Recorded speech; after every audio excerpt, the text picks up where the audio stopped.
dia bilang, Nan, kau pakai kerudung besar, ih jelek sekali kau begitu Nan. Dia bilang, Nan, kau sudah hamil berapa bulan? Astagfirullah. Memang pokoknya nggak main-main, harus pokoknya produksi bagi, pokoknya kenalkan mereka untuk bisa berpakaian syar'i. Jadi dengan walimah syar'i, invisol dipisah laki-laki dan perempuan. Halo, assalamualaikum warahmatullahi wabarakatuh. Waalaikumsalam warahmatullahi wabarakatuh. Halo teman-teman semuanya. Jadi kali ini kita kedatangan tamu sangat spesial. Insya Allah kakak yang sangat luar biasa. Alhamdulillah berkesempatan hadir di video kali ini dalam cerita The Story of Hijrah. Yeay. Tepuk tangan Nora.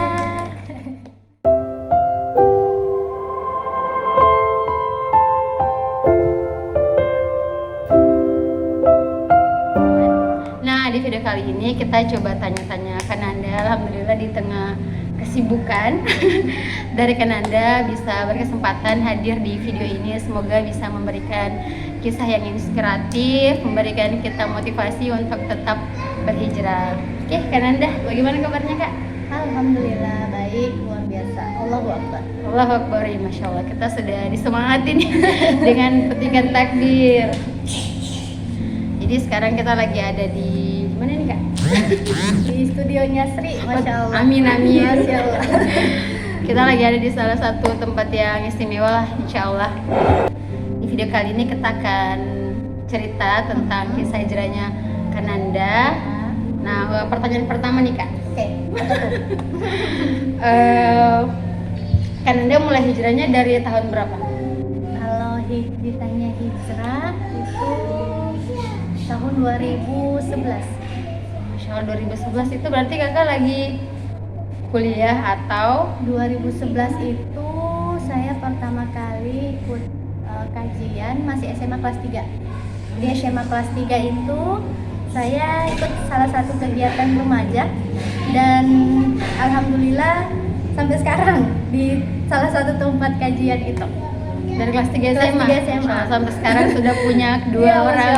Alhamdulillah anak. masih. Ya. Insya Allah luar biasa. Nah, waktu SMA kelas 3 itu kan biasanya masa dimana kan masih masuk masa, maaf ya di sini banyak banyak bocil, banyak iklannya. Nah, kan di masa SMA itu kan banyak kegiatan yang membawa kita mengasah skill, misalnya kayak ekstrakurikuler dan lain sebagainya. Kenapa kakak memilih untuk ikut kajian gitu? Betul. Jadi pertama kali itu salah satu teman saya memberikan Jadi pertama kali itu salah satu teman saya menginfokan bahwa ada kelas kajian remaja dan memang khusus remaja. Jadi yang diundang itu kelas 3. Tidak semua sih, tidak kelas 3 semua, cuman SMP dan SMA. Kemudian itu kan kelas-kelas yang sebenarnya kalau untuk kelas 3 itu kan dia masa-masa lagi ujian, jadi ujian nasional untuk akhir kan. Nah, lagi padat-padatnya, tapi dia bilang, Nan, ayo kita ikut kajian remaja ini. Akhirnya saya ikut. Setelah saya ikut itu ternyata yang pertama kali saya dapatkan materinya itu saya bilang, kok nampar semua sih materinya, kok Materi apa aja tuh kayak yang paling kakak ingat? Pokoknya materi tentang akidah, syariah, ya tujuan hidup kita untuk apa, kita mau kembali nanti kemana, bekalnya apa, itu semua kayak langsung tertancap gitu. Sampai saya bilang, ya Allah, kok saya selama ini sudah SMA tapi kok kayak bekal untuk kembali ke Allah itu masih sedikit. Nah, dari situlah akhirnya saya berniat untuk belajar Islam gitu, untuk mengkaji lebih dalam lagi Islam. Bayangkan hidayah itu datangnya dari situ, kelas 3 SMA. Dan yang saya ingat betul yang ajak saya itu Islam, saya ingat betul yang isi kajian saya pertama kali itu ada Ustazah Ian Alfianur, Masya Allah. Beliau sahabat saya sampai sekarang, sejak SMA sampai sekarang. Beliau alhamdulillah semoga ya selalu sehat walafiat, senantiasa Allah berikan perlindungan.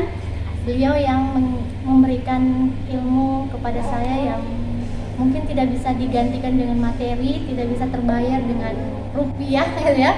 Mungkin tidak ada bisa bandingan ya dari ilmu yang sudah beliau berikan kepada saya. Dan satu keistimewaan dan yang spesial dari beliau, sesibuk apapun kita berdua, itu status beliau juga sama dengan saya, sedang sibuk-sibuknya ujian nasional kelas 3 kan, kelas 3 beliau selalu bilang, Nan, saya datang ke rumah ya isi kajian. Bayangkan beliau datang ke rumah untuk isi kajian saya, Masya Allah ya. Jadi Ustazah Iyan itu statusnya kelas 3 SMA, saya juga kelas 3 SMA. Di tengah kesibukan kita ujian, beragam ujian ya, banyak ya, ujian MITES, barangkali ujian nasional pada saat itu tahun 2011. Nah, beliau meluangkan waktunya untuk datang ke rumah untuk mengisi kajian saya. Luar biasa perjuangan beliau, keistiqomahan beliau sampai hari ini. Ya begitulah mungkin bentuk cintanya beliau ke saya, sampai ya sekarang masih dalam persahabatan. Masya Allah. Buah Islamiyah. Masya Allah ya. 2011 sampai sekarang 2020. Udah pada punya anak. Masya Allah. Terus pada saat kakak memutuskan untuk berhijrah, kira-kira apa yang menurut kakak, kenapa sih kakak harus berhijrah gitu pada saat itu? Mungkin biasanya kayak ada satu quotes tadi kakak bilang, mempelajari tentang tujuan hidup. Apakah mungkin sebelumnya tujuan hidup kakak apa gitu setelah berhijrah? Wah, ternyata berubah. Gimana tuh kak? Nah, itu dia pertanyaan yang dia sampaikan ke saya. Dia tanyakan ke saya, apa tujuan hidup kita di dunia. Saya jawab, tujuan hidup kita di dunia itu dulu ya, waktu jawaban saya sebelum memahami Islam secara benar, dulu jawaban saya, hidup di dunia untuk membahagiakan orang tua, hidup di dunia untuk mencapai segala impian kita, cita-cita kita di dunia itu ya seperti kebanyakan orang, kita punya rumah besar, kita bisa mengumroh atau menghajikan kedua orang tua, kemudian kita bisa mencapai impian-impian kita lah gitu, yang sifatnya duniawi. Nah, ternyata ketika beliau sampaikan memang tidak salah untuk kebaikan-kebaikan itu, namun ternyata yang lebih tepat adalah jawaban tujuan hidup di dunia untuk semata-mata beribadah kepada Allah. Ibadah kepada Allah ini dalam artian yang sesungguhnya kita mengurus anak ibadah gitu kan, ketika dulu sekolah belajarnya karena Allah, kemudian kita misalnya berbakti sama orang tua gitu ya, kita berbakti sama orang tua harus karena Allah. Nah, semuanya diniatkan Allah. Nah, sayang ya Allah, itu dulu kita tujuannya materi dunia kan.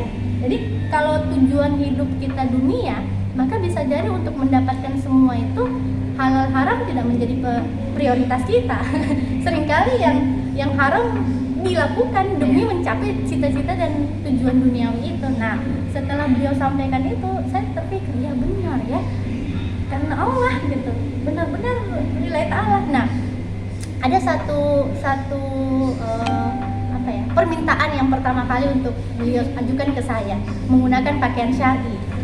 Oke, jadi pada saat 2011 itu Iyan sampaikan, Nan, ayo belajar pakai gamis dan kerudung.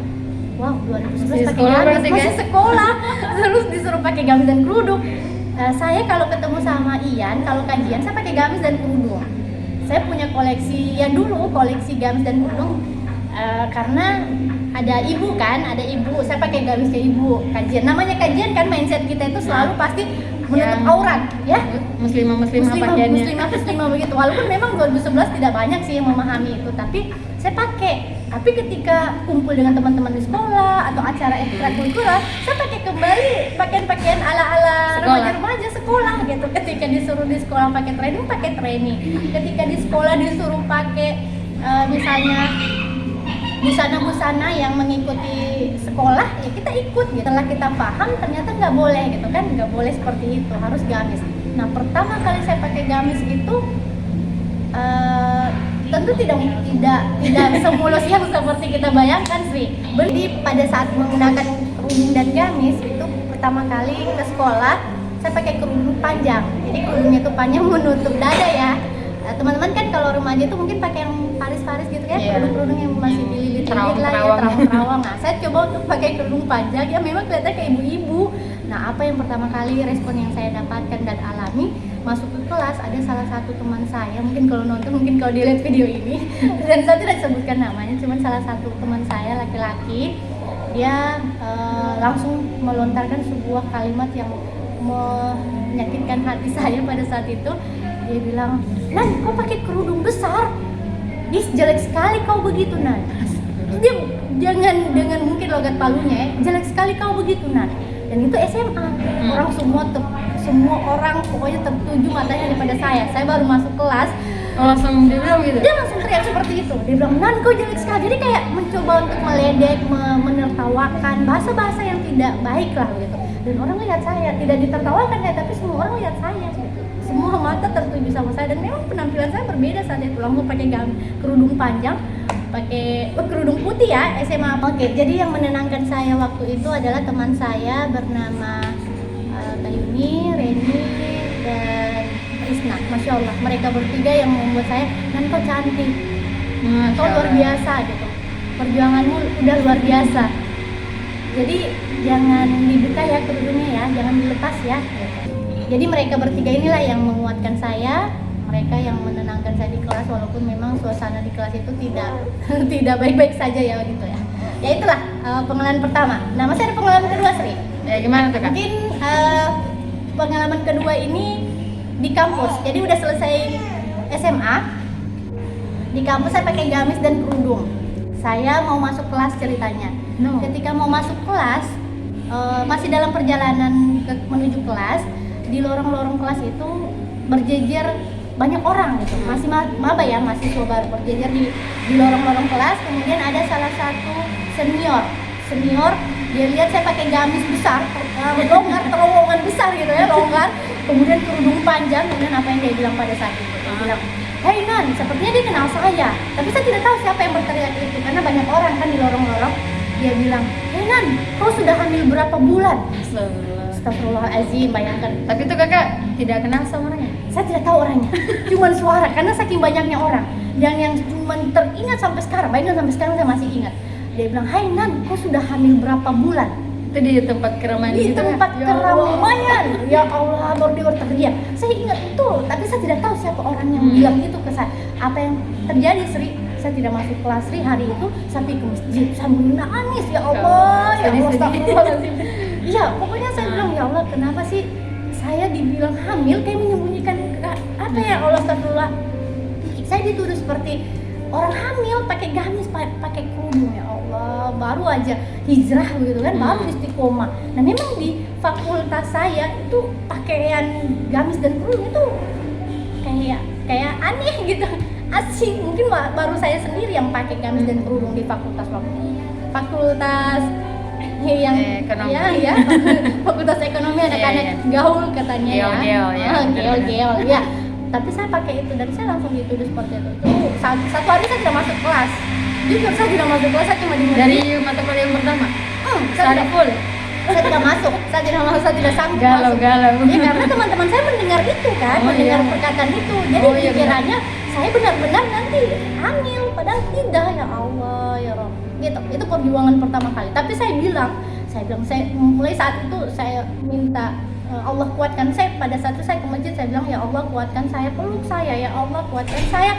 Saya bilang, saya insya Allah pingin teman-teman di kampus di Fakultas Ekonomi itu kenal gamis dan kerudung, jilbab dan khimar. Mereka harus pakai seperti ini, teman-teman muslimah. Dan alhamdulillah mulai saat itu pokoknya saya berkomitmen masuki teman-teman di lembaga dakwah kampus, perkenalkan pakaian syar'i, sampai alhamdulillah bisa bantu mereka itu pakai kerudung syar'i dan gamis dan diproduksi untuk mereka. Pokoknya pakai ini pakaian syar'i muslimah. Dan alhamdulillah perjuangannya tidak sebentar, Sri, gitu, panjang.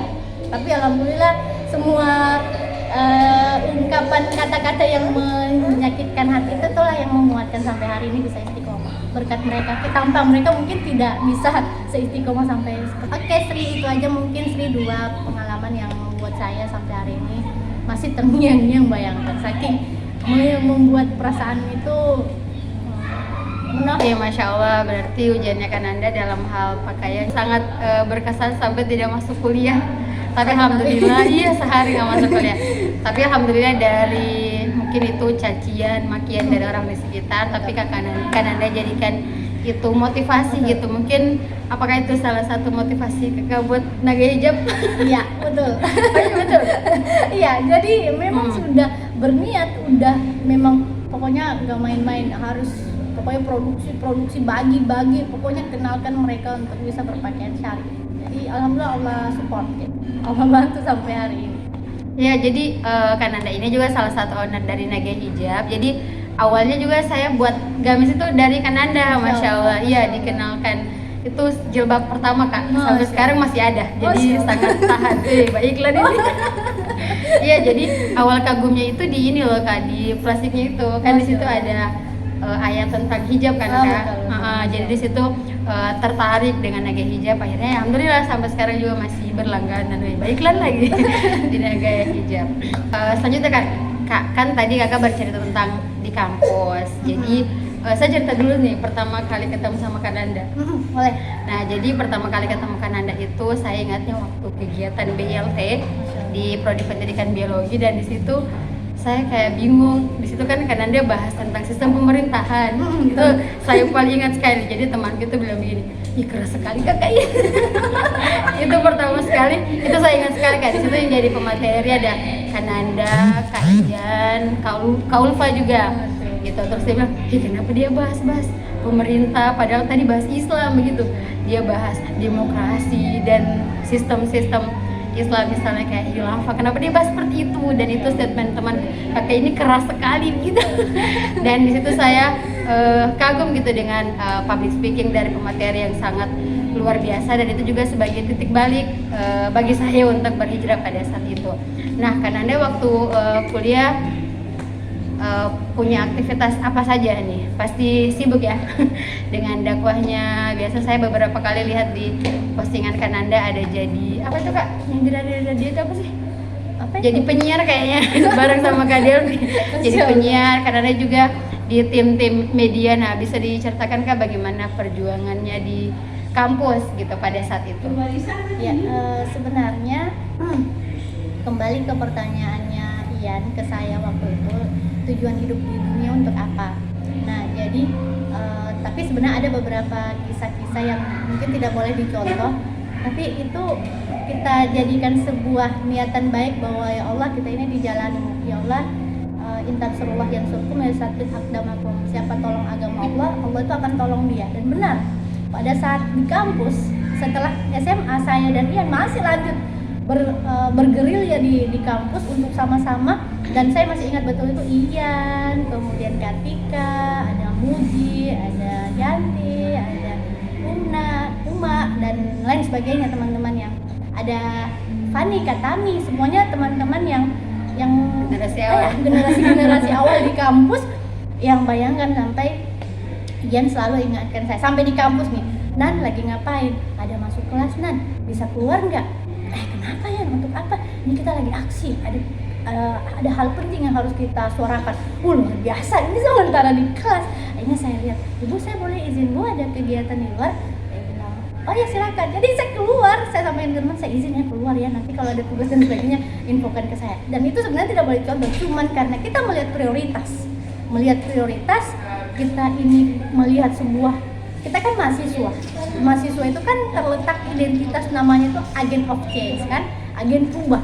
Maka ketika kita turun di jalan, ketika kita berorasi, ketika kita menyuarakan hal-hal aspirasi dari masyarakat untuk penguasa, maka kita turun, kita ambil peran di situ. Jadi berarti sering aksi kan ya? Kita sering gitu, kita aksi karena kita paham betul pentingnya untuk merubah nasib warga masyarakat yang hak-haknya diambil oleh penguasa. Nah, itu kondisi kita dulu di kampus.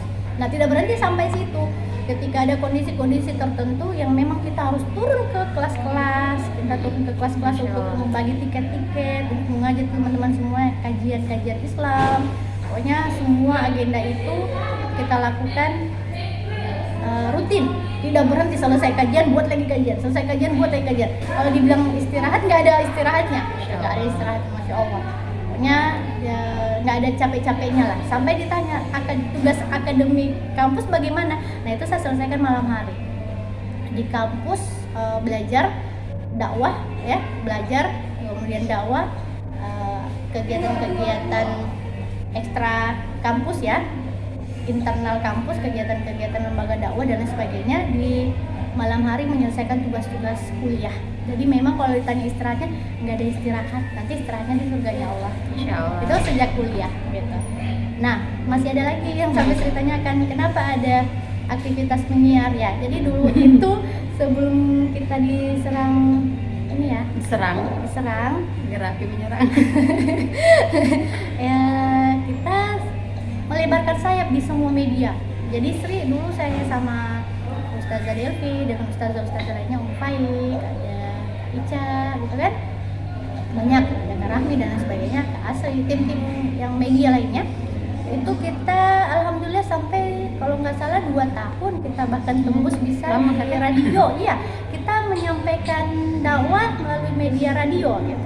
Jadi didengarkan banyak pendengar kita malah gitu. Itu radio apa Kak? Dulu. Disebut ya mereknya nih. Radio apa? Oh iya, disebut aja. Ya, kita sempat mengambil kurma kajian Ramadan, kajian Islam Ramadan. Jadi sebelum menjelang berbuka Ramadan, kita mengisi kajian Islam, keislaman, Masya Allah. Nah, itu kita sampai di 2 tahun gitu, di 2 tahun Ramadan. Jadi Ramadan pertama, Ramadan kedua, setelah itu negara api menyerang, kita udah nggak lagi dikasih fasilitas untuk itu. Nah, jadi alhamdulillah tembus kita menyiar radio di Ramayana. Radio Ramayana yang memfasilitasi kita. Nah, Ramayana ya bukan cuma Ramayana, kita juga sesekali di RRI. Kemudian alhamdulillah juga pernah kita tembus di Radar TV. Kita menyiar secara live di Radar TV ataupun taping. Jadi kita alhamdulillah kita sudah menjejali semua media cetak, media telekomunikasi ataupun penyiaran radio, televisi, semua alhamdulillah kita bisa gunakan untuk dakwah. Niatnya dakwah menyebarkan Islam di tengah-tengah umat, insyaallah. Oke, jadi itu tadi sekilas kisah hijrahnya Kananda pada saat kuliah. Nah kan kuliah itu kan kita lagi padat-padatnya jadwal mata kuliah. Nah bagaimana pada saat itu kakak membagi waktu antara kuliah, dakwah juga di rumah? Apakah mungkin sering berbenturan atau mungkin sering bolos kuliah gitu untuk atau gimana pada saat itu kisahnya kakak? Ya betul. Jadi waktu itu manajemen waktunya memang kembali ke prioritas karena saya punya guru spiritual. Saya punya ustazah musrifah itu ada Ian Alfianur yang selalu ingatkan, yang selalu nasihat. Memang penting ya kita itu berjamaah. Kita penting dalam satu ikatan ukhuwah Islamiyah, karena memang ketika kita lalai, ketika kita misalnya melakukan kesalahan, ada yang mengingatkan, ada yang menegur, ada yang menasihati. Jadi memang penting sekali, sangat penting. Sampai sekarang ini pun ketika misalnya ada hal-hal apa, kita butuh nasihat dari mereka, dari orang-orang terdekat kita, guru-guru kita. Jadi Ian selalu ingatkan yang prioritas yang mana, yang dahulukan yang sifatnya wajib gitu kan, urutannya kan jelas tuh Sri, wajib, sunnah, mubah, makruh, kemudian itu haram. Apakah itu mendatangkan pahala untuk kita, apakah itu ada manfaatnya untuk kita, ataukah itu memiliki maslahat, itu dulu yang didahulukan. Kalau dakwah yang utama, ya itu yang harus kita pilih dulu gitu, kemudian yang lainnya. Maka saya katakan tadi ke Sri, kalau di pagi hari kita belajar masuk kuliah ya, kemudian di siang hari ketika kita harus turun di kelas-kelas untuk membagikan flyer, pamflet, tiket, acara dan sebagainya, kita lakukan itu sampai di sore hari bahkan menjelang maghrib. Nah baru malam hari lah kita menyelesaikan tugas-tugas kampus seperti itu. Jadi memang manajemen waktu penting sekali dan tidak boleh ada kata istirahat, tidak boleh banyak santai-santainya. Jadi memang serius betul-betul dibagi waktunya. Dan bahkan kalau ditanya apakah akademik itu selesai? Alhamdulillah selesai tepat waktunya. Umur kakak? Ya, alhamdulillah selesai. Dan memang kalau orang bilang kenapa bisa seperti itu ya, memang tidak ada waktu istirahat, nggak ada waktu santai-santai, dikurangi waktu hangoutnya, dikurangi waktu jalan-jalan. Ketika teman-teman bisa jalan-jalan, kita tidak sempat waktu untuk jalan-jalan pun. Misalnya kalau mau rihla bareng teman-teman yang memang betul-betul bermanfaat, ada yang didapat ilmu dari rihlanya, dari kita ingin merekatkan ukhuwah, boleh. Tapi kalau cuma untuk gosip ya, ngomong-ngomong pembahasan yang tidak penting, aduh paling dijauhi, dihindari. nggak akan ikut-ikut seperti itu. Atau reuni apa kalau kita kuliah kan pasti di SMA itu ada reunian SD. Diundang tuh reunian, pasti saya orang yang pertama tidak akan datang ke acara-acara seperti itu, karena bagi saya apa gitu, apa untungnya, apa manfaatnya gitu, banyak hal-hal mudaratnya, ikhtilat atau cerita-cerita masa lalu, aib-aib, aduh dijauhilah hal-hal seperti itu. Jadi lebih fokus ke aktivitas yang lebih banyak manfaatnya, lebih ke perbaikan umat, lebih banyak membina umat, lebih banyak mengadakan kajian-kajian Islam, dan ya hal-hal yang baik-baik yang positif dibanding yang sampai sekarang alhamdulillah dipilah-pilih gitu, dipilah-pilih apakah itu prioritas. Kalau misalnya sekarang mengurus anak itu prioritas gitu, itu wajib. Kalau untuk hal yang lain, misalnya mau jalan-jalan sesekali boleh, tapi jalan-jalannya nanti kita bahas-bahas perkara-perkara Islam. Nah, jadi jalan-jalannya sambil nongkrong-nongkrong bahas pembahasan yang berkaitan. Oke, kita lanjut ya. Jadi itu kisah dari Kananda tadi di kampus. Nah, biasanya kan pada saat orang berhijrah itu ada satu titik yang dimana itu menjadi titik balik, apakah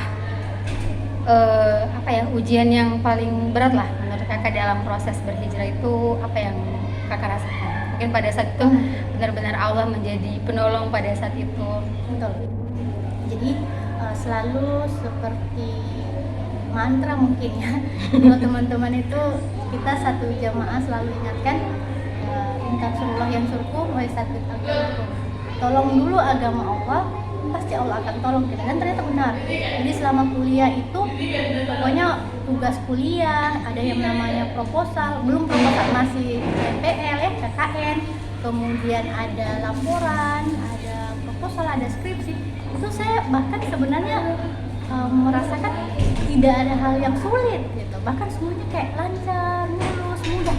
Kalau teman-teman pernah dengar ada yang dilempar skripsinya, ada yang coret-coret, ada dirobek, ada yang ditutupkan pintu. Pokoknya banyak pengalaman-pengalaman PHP dosen. Ya, PHP dosen, ada yang bahkan dirit doang ya, Iya. tapi saya tidak pernah mengalami sedikit pun kesulitan.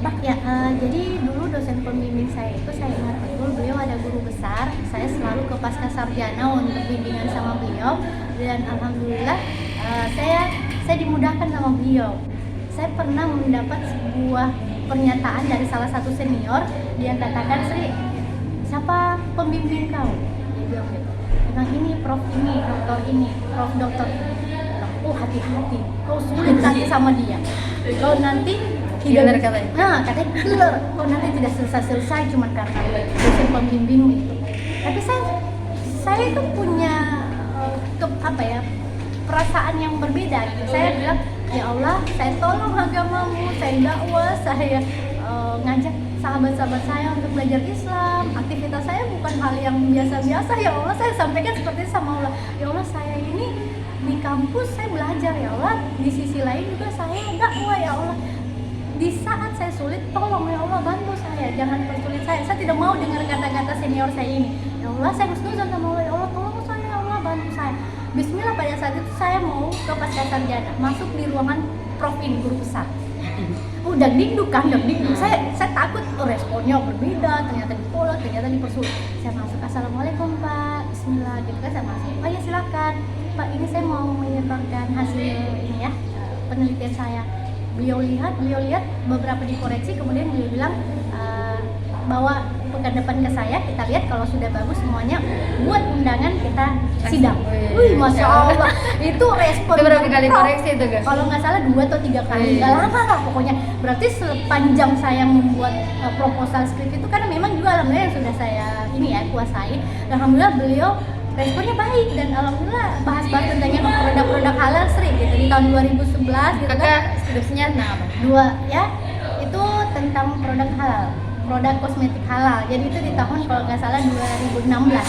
Jadi yang lagi tren-tren kosmetik loh, itu aku bahas tuh Sri. Jadi kosmetik yang halal yang saya angkat dan memang lagi trending, bahkan sampai sekarang kan sebenarnya kosmetik lagi viral. Jadi saya bahas produk halal dan alhamdulillah dibantu, tidak pernah sedikit pun kesulitan sampai sidang itu kalau ngomong saya bilang, kok bisa ngomong seperti ini ya, ngomong selancar ini. Saya yakin Allah pasti yang baik, Allah mudahkan semuanya. Itu kunci bahwa ketika kita tolong agama Allah, Allah akan tolong kita. Bukan bahkan cuma persoalan kampus, urusan-urusan hari-hari kita pun Allah mudahkan, Allah lancarkan. So hidup kita, way of life kan, jalan hidup kita itu jelas untuk Allah. Maka jangan khawatir urusan-urusan yang lain, pasti Allah mudahkan. Masya Allah. Nah, berbeda cerita teman-teman saya sampai mereka bilang, aduh kenapa saya ditutupkan pintu, kok saya diusir, kok saya gini ya, betul dicoret-coret, kok nggak mau selesai gitu ya. Bisa jadi karena saya tidak sholat, mungkin saya jarang kajian. Itu teman-teman saya yang sekelas sama saya, mereka cerita-cerita seperti itu. Nah, yang saya alami sih alhamdulillah dimudahkan semuanya, nggak ada susah-susahnya gitu. Alhamdulillah lancar, selesai. Sampai sekarang masih mengajak teman-teman kepada Allah ya, mengajak kepada sahabat semua memahami Islam kafah. Alhamdulillah. Ya, Masya Allah. Jadi betul-betul kita berpositif thinking ya Kak sama Allah, dan janji Allah itu pasti. Benar. Ketika kita menolong agama Allah, pasti Allah itu akan menolong kita. Jadi dimudahkan apa yang kita, kalau misalnya kita cari akhirat, insya Allah dunia itu Allah yang akan memperbaiki. Masya Allah, itu akan Anda rasakan sekali. Iya, saya rasakan sekali. Oke, terus sekarang ini kan ada komunitas di Muslimah ya kan. Bisa di situ lumayan aktif ya Kak. Bagaimana pergerakan dari Kananda? Jadi aktivitasnya Kananda ini banyak sekali teman-teman. Luar biasa, sangat menginspirasi kita semua. Jadi bisa diceritakan Kak tentang bagaimana, kenapa sih Kakak harus buat Yumi Muslimah? Itu kan setelah sudah tidak di kampus ya Kak? Betul. Setelah selesai dari kampus, saya berinisiatif untuk buat komunitas, mengumpulkan teman-teman. Tidak harus remaja, tapi dia muslimah lintas usia malah. Kalau teman-teman di UM itu ada berbagai macam generasi, dari generasi yang muda, yang usia matang sampai lanjut usia begitu. Nah, teman-teman semua cuman satu gitu, cuman satu tujuannya, yang mau belajar Islam secara kafah, memahami Islam mendalam, kemudian ikut sama-sama berjuang di jalan Allah. Maka kita sama-sama bergerak dalam hal-hal positif gitu kan. Jelas barang siapa yang tidak disibukkan dalam kebaikan, maka dia akan disibukkan dalam hal-hal kemaksiatan. Nah, jadi harus kita lagi satu hadis kan, khairun nas anfa'um linnas, sebaik-baik manusia adalah yang banyak bermanfaat buat orang lain. Menggandeng, merangkul, mengajak ya. Tugas kita itu, jadi memeluk mereka untuk sama-sama di jalan Allah, memperkenalkan Islam, mengajak mereka untuk bisa juga meneruskan risalah Rasul, mendakwakan Islam juga lewat apa yang sudah mereka dapatkan di komunitas. Itu saja sih. Jadi semoga ada manfaatnya dibentuk dari teman-teman muslimah di Palu. Masih banyak sebenarnya yang belum gabung Sri dalam komunitas jamaah sebenarnya Sri. Yang penting itu kita terus ajak mereka, bimbing mereka. Ketika mereka dapat ilmunya, mereka lagi yang mengibarkan. Seperti hadisnya juga ada Sri, kurang lebih bahasanya itu, kalau kita ngajak satu orang kepada kebaikan, kemudian orang lain itu mengikuti apa yang kita sampaikan, maka itu seperti ibarat unta merah. Kalau unta merah dimasang Mekah pada masa itu dibilang kendaraan termewah, termahal. Nah sekarang mungkin kendaraan termewah apa tuh Sri? Alphard, Lamborghini, Ferrari, ya begitulah. Jadi mungkin tidak berbentuk materi ini yang kita dapatkan. Banyak kan mungkin Sri udah ajak orang sampai berapa nih sekarang? 1000 ada kali Sri ya? Masya Allah. Jadi kalau 1000 udah ajak Sri ajak kepada kebaikan, mungkin Sri di rumahnya udah garasinya nggak muat 1000 mobil tuh. Iya, tapi kan tidak Allah langsung, tidak dalam bentuk materi. Iya, tidak langsung Allah tunaikan di dunia. Bisa jadi nanti Allah ganti di surganya Allah, Masya Allah. Jadi diniatkan aja semuanya karena Allah, maka semuanya nanti akan kita harapkan balasannya di kampung akhirat, tempat abadi kita selamanya. Itulah yang kita inginkan, bukan mengejar dunia tapi mengabaikan akhirat.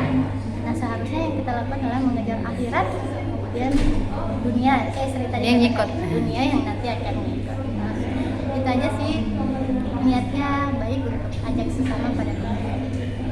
Oke, Masya Allah, luar biasa ya aktivitas Kananda dari tadi SMA, terus kuliah, setelah kuliah juga buat komunitas lagi untuk mengajak muslimah sama-sama belajar Islam gitu, karena mungkin Kananda sudah sangat merasakan bagaimana indahnya Islam ini, jadi sangat berkobar-kobar gitu untuk mengajak orang lain juga untuk sama-sama mengkaji Islam, sama-sama merasakan kenikmatan di dalam jamaah gitu.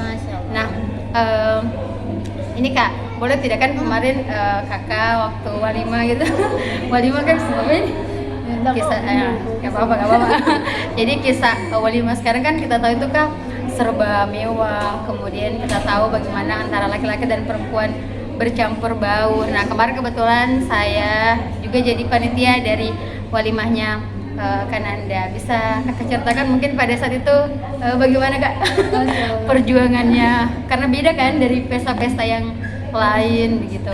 Masya Allah.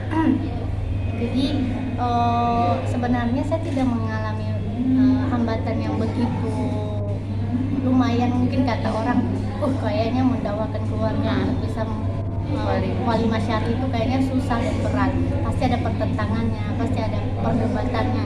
Tapi alhamdulillah saya tidak sampai seperti itu. Hanya saja saya minta doa restu sama ibu dan bapak, saya sampaikan, maaf papa, bisa diadakan acara saya dengan walimah syar'i, infisol, dipisah laki-laki dan perempuan. Pertama papa saya bilang, jadi bagaimana dengan tamu-tamu papa? Tamu-tamu papa nanti terkesan kayak ada perbedaan gitu. Dipisahkan kan, jadi kayak nanti mereka tidak bisa lihat putrinya, kan saya putrinya kan gitu, nggak lihat putrinya. Jadi begitulah kalau adat istiadat kan sudah, saya sampaikan Pak, saya mau cari keberkahannya, pernikahan mau dicari keberkahannya, ridhonya gitu ya. Allah turunkan rahmat dari pernikahan itu, kasih sayangnya Allah, itu yang kita cari, bukan sebuah pesta yang meriah ataupun pesta yang malah mendatangkan kemurkaan Allah gitu ya, karena kemaksiatan terjadi di pesta itu gitu. Bukan doa-doa yang kita dapatkan, malah sebaliknya gitu, banyaknya kemaksiatan yang kita fasilitasi. Jadi singkat cerita Sri, akhirnya saya bilang, Pak Ma tolong ridhoi saya minta acara saya dipisah. Jadi papa saya, mama saya menyetujui, saya tidak peduli lagi keluarga-keluarga yang lain, pasti banyak yang tidak setuju, tapi ridho orang tua yang saya minta. Dan mulai saat itu saya cari wedding organizer yang mau fasilitasi untuk bisa dapat tirai yang panjang, kemudian dibuat seperti apa yang konsepnya yang saya inginkan. Alhamdulillah dapat, itu teman bapak langsung dibantu untuk bisa buat semua apa yang seperti saya inginkan. Alhamdulillah terlaksana, mereka bantu, dan ya selesai alhamdulillah dengan lancar dan tanpa ada hal-hal yang lain. Walaupun mungkin belakang-belakangnya ada keluarga yang bicara sana sini, itu tidak lagi saya pusingkan. Yang penting niatnya pernikahannya sesuai Islam, itu yang terpenting. Masya Allah. Jadi dakwah ke keluarga dulu Sri gitu. Begitu. Jadi Sri kalau nanti mau walimah, keluarganya didakwai dari sekarang. Sudah begitu ya, Masya Allah. Insya Allah dimudahkan ya, berarti tinggal tunggu Masya Allah, Insya Allah segera mungkin ya. Amin. Oke, Masya Allah, berarti Kak kita harus betul-betul totalitas dalam segala hal gitu, bukan hanya pada saat mungkin kita jadi anak, jadi orang tua, jadi apapun, dan dalam kondisi apapun kita harus tetap sesuai dengan apa yang Allah mau gitu, bukan apa yang kita mau gitu. Nah, satu lagi nih, karena tadi saya bahas tentang totalitas ya, kebetulan Masya Allah biasa sekali kan Anda ini baru launching buku teman-teman sekalian, judulnya itu yang tadi, totalitas karena Allah. Jadi saya juga kaget nih, Masya Allah kan Anda produktif sekali gitu di sela-sela waktunya sibuk mengurus anak gitu. Saya juga lagi nulis buku tapi belum jadi. Jadi pas lihat kan Anda, Masya Allah kan Anda saja yang punya 2 anak, terus totalitas juga jaga anaknya, masih sempat gitu buat nulis buku. Nah, bisa diceritakan nih Kak, kenapa bisa lagi dikit lagi supaya bisa menginspirasi mungkin teman-teman ada juga yang mau nulis buku gitu. Gimana nih Kak pada saat proses? Kan biasa orang hanya lihat hasilnya, bukunya udah ada tapi nggak tahu prosesnya tuh wow panjang gitu. Mungkin Kakak tulisnya jauh malam atau gimana Kak? Iya, sedikit aja dibagi. Iya, sedikit saja saya bagi ini tips-tips buat teman-teman juga supaya dapat semangat ya untuk bisa, pokoknya niatnya semangatnya bisa ditiru, diikuti. Alhamdulillah semoga bermanfaat. Jadi memang saya sudah dari SMA itu memang sudah terbentuk Ustazah Iyan yang sangat bermanfaat buat jasa saya. Semua apa yang saya lakukan insya Allah jadi amal jariah beliau. Jadi karena benar kan siapa orang yang kita bimbing, ketika dia mengikuti maka semua menjadi amal jariahnya, Masya Allah. Jadi Ustazah Iyan itu selalu ingatkan saya tujuan hidup ini untuk apa? Karena dia yang pertama kali mengeluarkan pernyataan itu.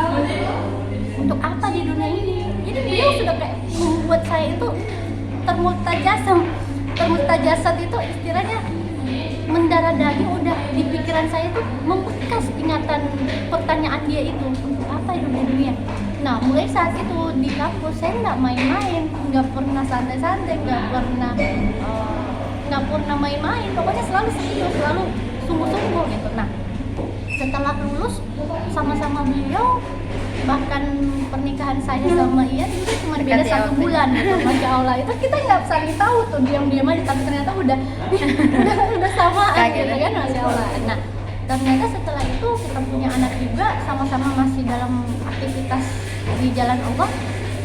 Nah ya itu lagi-lagi jangan buang waktu kita itu hanya hal-hal yang tidak bermanfaat. Pokoknya kalau ada waktu senggang, isi lagi dengan hal-hal yang bermanfaat. Nah setelah saya mengurus anak seharian itu ya, setelah anak-anak sudah tidur itu baru rasanya emak-emak ya ibu, wah kayaknya me time banget nih, pengen istirahat atau pengen nyantai-nyantai rebahan.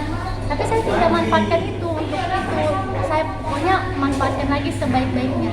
Ada satu hal yang selalu saya rasakan, selalu terngiang-ngiang kalau saya mati, terus apa amal jariah yang bisa saya bisa dapatkan gitu. Nah, saya tidak punya fasilitas untuk membangun pesantren, tidak punya tempat sekolah yang bisa menjadi amal jariah. Tapi saya berharap dari ilmu yang bisa saya bagikan itu yang menjadi amal jariah. Saya tidak tahu siapa yang baca, siapa yang nanti yang melihat, yang hijrah dari buku itu bisa hijrah dari buku itu. Walaupun 1 kata 2 kata ya, yang ternyata bisa menyentuh hatinya, yang bisa menggugah jiwanya untuk bisa berubah, berhijrah, ya itu yang saya harapkan gitu. Jadi buat buku di sela-sela saya menidurkan anak-anak. Jadi setelah anak-anak sudah tenang, sudah aman, disitulah saya buka laptop, saya mengetik 1 kata 2 kata. Jadi jauh malam gitu ya? Ya, seperti bagaimana saya di kampus, setelah saya seharian di kampus, di malam hari menyelesaikan tugas-tugas kuliah. Jadi sepertinya saya lanjutkan setelah anak-anak sudah aman, sudah istirahat, saya lanjutkan lagi dengan aktivitas itu. Dan amanah-amanah dakwah lainnya di malam hari. Jadi kalau ditanya capeknya luar biasa. Lagi-lagi nanti di surganya Allah kita istirahat, dan istirahatnya panjang, nggak ada jedanya. Masya Allah. Jadi di saat inilah kita berlelah-lelah gitu, Masya Allah ya. Lelah-lelahnya karena Allah. Oke Sri, jadi saya support Sri nih, semoga secepatnya launching. Pokoknya mungkin impian-impian selanjutnya Sri bisa segera semuanya terwujud dan terwujud. Insya Allah ya semuanya dimudahkan Allah. Ya ini salah satu saudari saya yang kreatif banget. Pokoknya di mana-mana, pokoknya saya pasti ketemu Sri lah.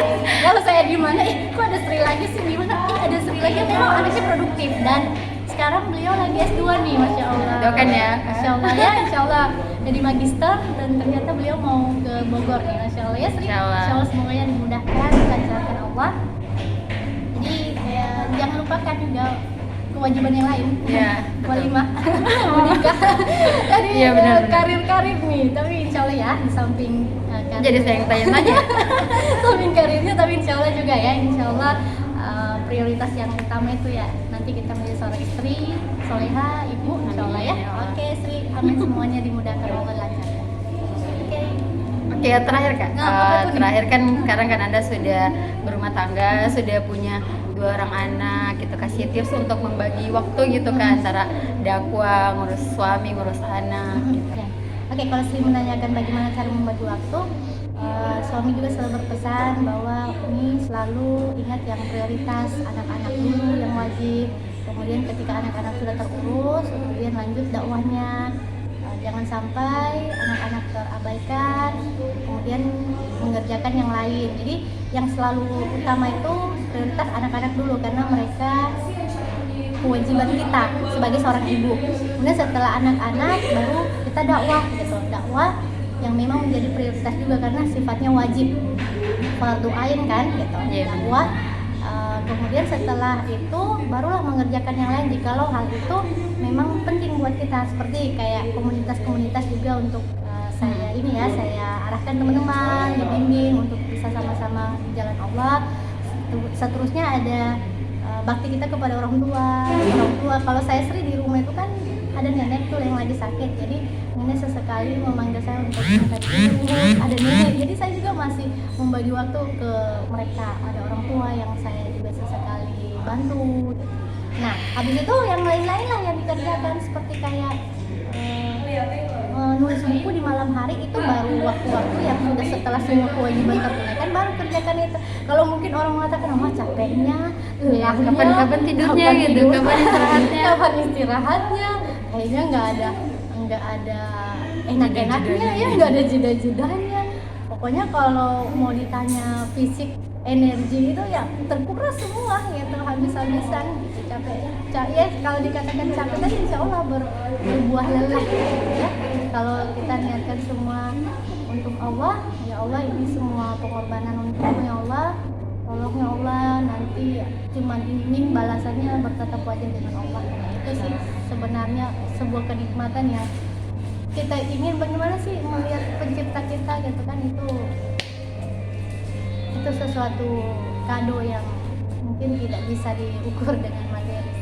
Kalau sekarang orang berangan-angan bisa punya iPhone 13 Pro Max, saya nggak apa-apa lah ya seperti orang banggakan hari ini. Ketika dia berpenampilan menarik, itu seringkali menjadi hal yang diimpikan banyak orang. Tidak bagi saya pakai kerudung hitam-hitam sudah senang banget gitu. Harapannya ya Allah, ketika saya pakai ini ada yang lihat dan dia mau pakai kerudung syar'i, alhamdulillah ya Allah, semua niatnya baik. Ya Allah, kalau saya nulis buku ada yang termotivasi mau nulis buku, alhamdulillah ya Allah, saya senang sekali ya Allah. Kalau misalnya kita buat kajian, terus ada teman-teman yang tertarik mau ikut kajian, alhamdulillah ya Allah. Pokoknya semuanya buat sesuatu yang bermanfaat, yang kalau orang tiru, orang ikut, insya Allah udah tahu kan tadi apa balasan dari Allah. Nah itu yang harus ditanamkan dalam diri. Jadi jangan pernah berpikir yang negatif. Buat diri kita itu selalu dipenuhi dengan aura-aura positif, sehingga kita nggak pernah berpikir untuk membicarakan orang lain, tidak terpikir untuk melakukan keburukan. Pokoknya semua hanya dari diri kita, cara berpikir kita, pemahaman kita, informasi maklumat sabiku apa yang kita dapatkan. Nah itu semua penting, makanya ngaji, belajar Islam bareng saya sama di Yumi juga sama kajian di bareng kita ya. Insya Allah kita sama-sama di jamaah ya Sri ya, insya Allah kita di jamaah. Lalu sama-sama Sri sekarang dari kampus ya, dari kuliah kita sama-sama Sri di jamaah. Teman-teman kalau mau ngaji hubungi Sri, hubungi saya, kita kajian bareng pokoknya sampai akhir hidup ya, sampai hayat, benar, sampai akhir hayat itu kita nggak pernah berhenti untuk terus belajar, insya Allah ya. Teman-teman semua kita buka link di bawah sini ya, nomor HP kita untuk teman-teman yang mau belajar bareng sama kita, insya Allah kita siap gratis tanpa dipungut biaya ya. Insya Allah. Amin. Oke, itu aja, mungkin semoga bermanfaat. Ada hal yang kurang berkenan, ada yang salah-salah jangan diambil, yang tidak baik dibuang jauh-jauh, yang ada manfaatnya bisa diikuti, bisa diamalkan mungkin dalam keseharian teman-teman. Itu saja ya. Afwan dan unsur makola wala tanzur makola. Semangat. Oke, masya Allah. Masa itu bincang-bincang kita hari ini tentang kisahnya Kananda yang sangat luar biasa. Semoga menginspirasi teman-teman yang nonton ya. Jangan lupa di subscribe, di like dan share video ini ya. Semoga menjadi amal jariah buat saya, insya Allah juga buat Kananda, dan kita saling mendoakan Kak, semoga pertemuan kita bukan hanya di dunia ini, insya Allah berlanjut sampai di surga nanti gitu. Jadi kalau misalnya kakak tidak lihat saya gitu jadi nanti dicari Kak gitu. Sebaliknya bisa jadi ada amalan-amalan istimewa Sri. Iya, kakak juga. Masya Allah. Oke. Mungkin itu dulu untuk kisah hari ini, sebenarnya masih banyak. Nanti boleh teman-teman lihat di beli bukunya Kananda, judulnya Totalitas Untuk Allah kan Kak? Iya, Totalitas karena apa untuk? Totalitas untuk Allah. Untuk totalitas untuk Allah. Jadi teman-teman bisa pesan di sini, nanti dimasukin sini. Itu penerbitnya dari Fakih Publishing. Oke, terima kasih jazakillah khairan kepada Kananda atas waktunya. Jadi ini tanpa skrip ya. Betul Jadi sekali, Kananda dihubungi langsung mau, masya Allah. Saya yakin Kananda pasti suka nih yang hijrah-hijrah begini, karena itu saya tahu Kananda dalam hal yang tentang Islam pasti Kananda luar biasa untuk mengapresiasi gitu. Sri yang luar biasa, Masya Allah. Oke, itu saja, semoga bermanfaat. Mohon maaf bila ada salah kata. Wabillahi taufiq wal hidayah. Wassalamualaikum warahmatullahi wabarakatuh. Waalaikumsalam warahmatullahi wabarakatuh.